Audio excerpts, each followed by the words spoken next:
Muy buenas tardes. Espero que estén bien y desde luego quiero hacer algunas reflexiones hoy en un tema que a mí me parece de mucho interés, el tema de la educación, y para ello voy a hablar de algunos maestros. Alguien me decía por ahí que en Japón no existe el Día del Maestro, pero que en Japón todo el mundo respeta a sus maestros. Y me decía, si un maestro se sube a un autobús, a un camión urbano, como lleva una identificación, inmediatamente alguien se apresta a cederle el lugar como una muestra de respeto. Y bueno, eso hace que en ese país haya un avance extraordinario. Yo sé que en este país tenemos muchos ciudadanos valiosos, hay muchos profesionistas, hay muchos hombres de bien que creo que en ellos algo hubo, algo estuvo, algo quedó de sus maestros. Así haya sido el maestro rural del rincón de la montaña, como del maestro que impartió cátedras en la facultad. Y yo creo que eso se agradece. Pero más que nada, debe servir de ejemplo para que quienes se dedican a esta profesión tan noble vean cómo se gana, cómo se logra el respeto, cómo se logra el cariño, cómo se logra el afecto. Porque los maestros, cuando atendemos a nuestros alumnos sin distinción de su condición económica, les estamos diciendo que estamos de su lado. Les estamos diciendo que estamos a su favor y que estamos para servirles. Que finalmente eso ayuda mucho en la formación de nuestros muchachos, de nuestros niños, de nuestros jóvenes. Y hoy quiero hablar de algunos maestros que a mí me parece que sus vidas fueron importantes. Ha habido muchos maestros importantes. Claro, ha habido algunos no tan importantes, a lo mejor algunos con menos, no sé, capacidad para ejercer su magisterio, pero bueno, en la viña del Señor de todo hay. Pero además, las excepciones confirman la regla. En esta tierra pude conocer a través de sus alumnos algunos maestros que me causaron admiración. Hay un maestro que en Sabinas, más que en Sabinas, en Rosita, Nueva Rosita, Coahuila, dirigió una escuela secundaria, una escuela primaria. Pero en la escuela primaria había mucha disciplina, había mucho orden.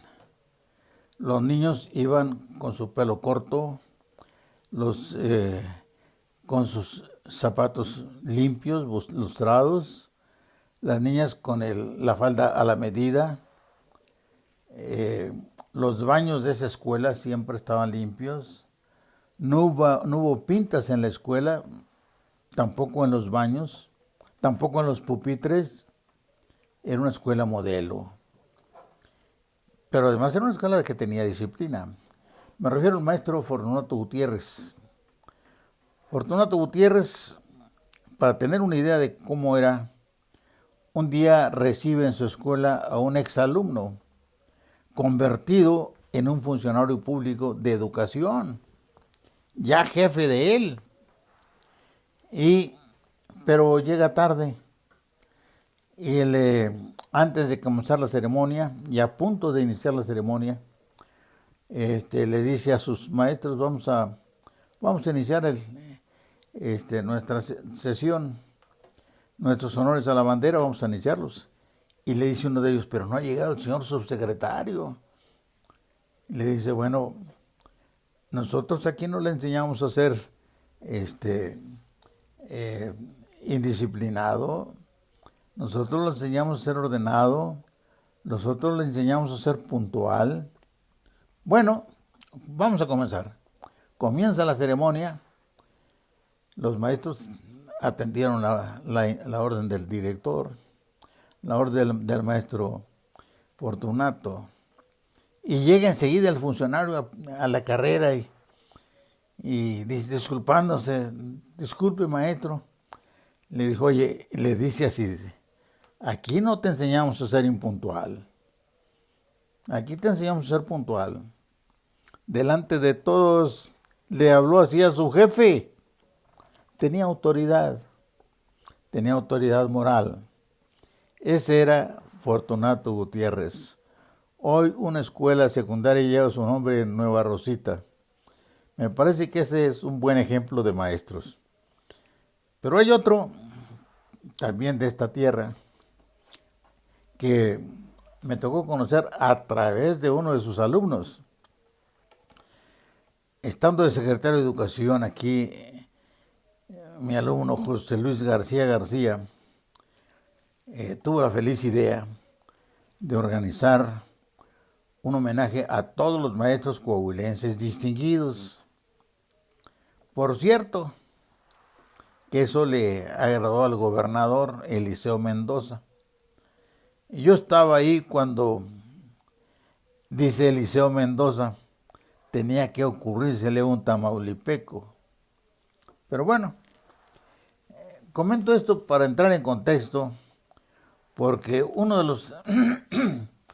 el homenaje consistía en elegir un maestro distinguido de acá, de esta tierra,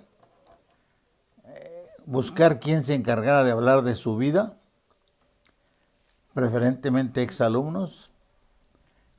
Tenía José Luis, un joven dibujante, que se encargaba de hacer un dibujo, una fotografía a lápiz del maestro, una fotografía grande, que se ponía a la entrada del recinto donde iba a hacer el homenaje. Y bueno, se le invitaba al maestro o se hablaba en su ausencia, a los familiares, se le rendía homenaje al maestro y ese me parecía que era un reconocimiento muy justo a la labor que hicieron estos maestros. Uno de ellos, cuando le toca a uno de ellos, a Filiberto Morales, me extrañó a mí lo siguiente. En primer lugar, vi un grupo de señores ya mayores de 70 años fácil, que venían de Reynosa. Y todos ellos, yo le pregunto, ¿por qué vinieron ustedes? ¿Qué andan haciendo por acá? Digo, no, es que fuimos alumnos del maestro Filiberto. Perfecto. Ahora vivimos en Reynosa. Pero desde que salimos de la primaria, de sexto año, al año siguiente nos reunimos con el maestro Filiberto en la escuela donde estudiamos con él. Decía, el maestro Filiberto nos formaba, hacía que tomáramos distancia, hacía que pasáramos al salón de clase y nos sentáramos donde nos sentábamos cuando estuvimos con él. Dice, venía una charla del maestro, había un diálogo con todos nosotros, luego nos íbamos a tomar un refrigerio. Dice, eso se repitió año con año. Dice, me lo está diciendo un señor de más de 70 años, que todavía en su memoria estaba presente el cariño y el afecto por su maestro Filiberto. Y dice, ahora seguimos viniendo. Nada más que ahora nos reunimos en el cementerio. Y ahí estamos con él, ahí platicamos con él, a pesar de que ya no está, y nos retiramos. Uno de ellos declamó muy bien El Sembrador, de Blanco Belmonte. Me pareció, en primer lugar, la edad de este joven de septuagenario, 75 años mínimo, la agilidad mental, la memoria y la capacidad que tuvo para declamar en El Sembrador. Este hecho a mí me pareció extraordinario. ¿Cómo pudo el maestro Filiberto calar tan hondo en la conciencia de estos niños que se fueron convirtiendo en adultos y que se convirtieron en viejos y seguían recordándolo y seguían reuniéndose en torno a su figura? Yo creo que esto es algo también único que vale la pena mencionar, porque esto significa mucho, pues mucho afecto, mucho cariño, mucho amor por su maestro, mucho respeto, mucha gratitud. No es fácil sembrar esto en los muchachos, pero bueno, esto se los comento a manera de prólogo, porque quiero hablar de otro maestro, un paisano,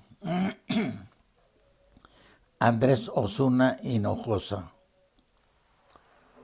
Andrés Osuna Hinojosa, nativo de Ciudad Mier, Tamaulipas, estudió en la Normal Miguel F. Martínez de Monterrey.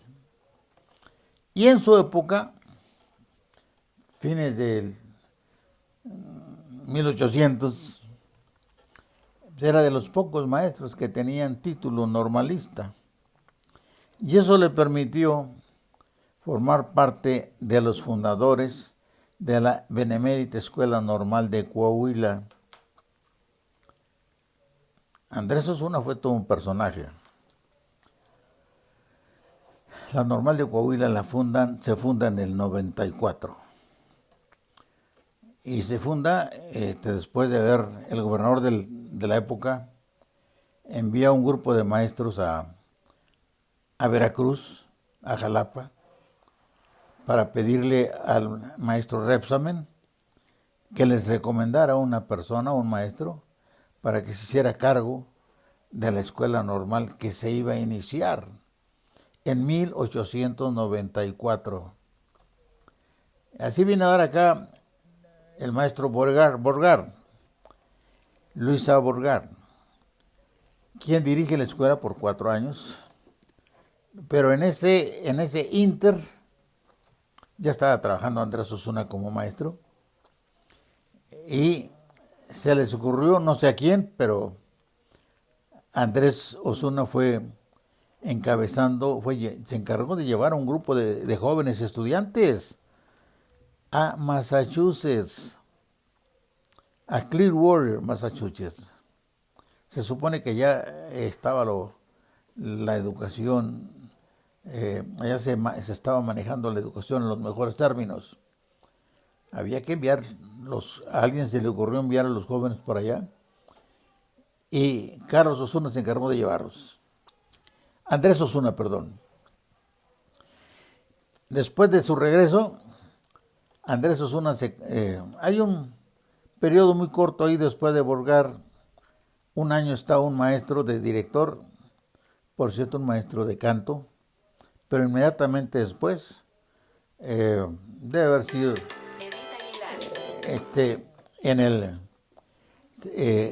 Andrés Osuna lo nombran director. En ese año, él se encarga de la escuela normal, nace en edificios particulares muy pues antiguos, pero a mí me parece que fue una gran hazaña que se iniciara la escuela. Sin embargo, Osuna logró interrelacionar entablar muy buena relación con los padres de familia y decidieron construir una escuela. Y comenzaron con la aportación de los padres de familia y de los ayuntamientos de Coahuila de aquella época a construir la escuela. Ya con ese impulso, y viendo el gobernador el apoyo que tenía Osuna con la población, él se ofreció a ayudar y a construir la escuela. Y se les reintegró a los ayuntamientos las cantidades que habían aportado para la construcción. Así se hace la escuela, el edificio tan bello que es de la escuela normal, la Benemérita Escuela Normal de Coahuila.